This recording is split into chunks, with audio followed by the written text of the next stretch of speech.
proxecto do Laboratorio Ecosocial da Barbanza é unha idea que responde a meses de elaboración e sobre todo a moita experiencia de traballo en proxectos sobre o mundo rural e sobre o pasado complexo do manexo do territorio,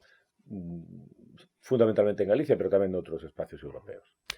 A idea é relativamente simple, pero moi difícil de desenvolver, non?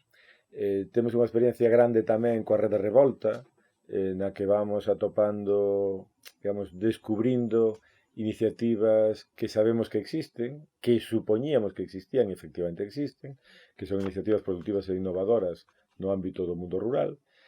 e cando se plantexa traballar sobre as capacidades ambientais dun territorio, neste caso o Barbanza, o que nos plantexamos é como recoñecer esas capacidades para activalas, ¿no? Para convertir algo que no podríamos definir que está, en certo modo, en mans mortas, porque está abandonado, porque arde, porque ese abandono conduce ao caos, en algo productivo, reproductivo, sustentable e que permita que as persoas que viven ali aínda ou que teñen a propiedade poidan desenvolver a súa actividade con futuro, ¿no? Algo que evidentemente non ocorre no mundo rural galego. Entón, a partir de aí, bueno, pois en colaboración coa Fundación Ría, que tiña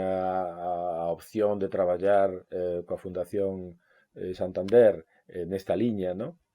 de servicios ecosistémicos, e, bueno, e producto da nosa relación de algúns meses e anos xa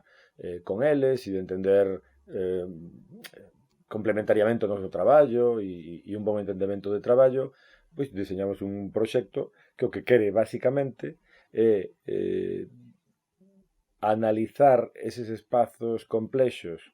que todo o mundo coñece, que son importantes, que representan o 25% do territorio de Galicia e que son os montes de veciños, para ver como se manexan, como se manexaron, como cambiaron os seus usos, que tipo de innovacións houve aí, e pensando sobre todo en que todo ese coñecemento local moi intensivo que vamos a facer con 3 comunidades que ahora explicamos vai servir para poder imaginar, diseñar e validar iniciativas productivas innovadoras, experiencias productivas innovadoras, que lle chamamos nós, EPIs, que xurdan nunha segunda fase do proxecto. É dicir, todo é moi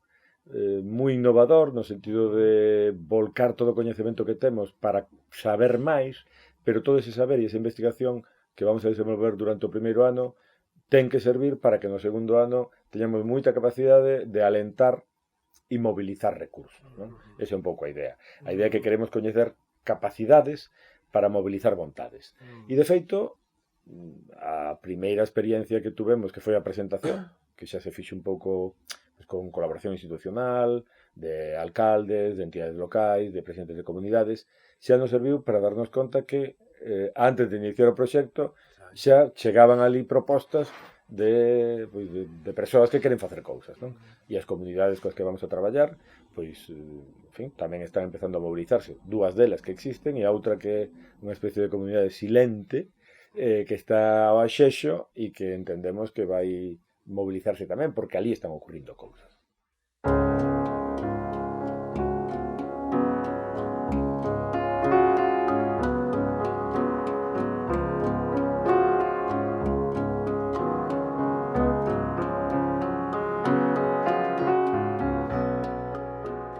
Sí, claro. Claro, de feito o sentido do termo laboratorio vende aí, vende de historia aplicada e incluso diría máis, casi en ocasións de historia experimental, que entonces eu creo que non temos que terlle medo a chamarlle laboratorio, quer decir, nin a que a historia poda ter unha dimensión claramente aplicada, é dicir, se trata basicamente non tanto de estudar para describir, nin siquiera para interpretar en términos causais, sino se trata de estudar para coñecer mecanismos, coñecer lóxicas que sexan replicables, de aí o termo laboratorio, non? É dicir, non necesariamente replicables de maneira automática, porque eso non pasa nunca na articulación social do territorio, pero a dimensión aplicada está en entender as lóxicas sociais e ecolóxicas que permiten que os territorios se articulen de maneira resiliente, que sexan capaces de resistir a embates ambientais, a embates económicos e polo tanto eu creo que o que a nos máis nos interesa é definir cales son os elementos que permiten articular esas lóxicas das experiencias productivas innovadoras que decía antes Tito, ¿no?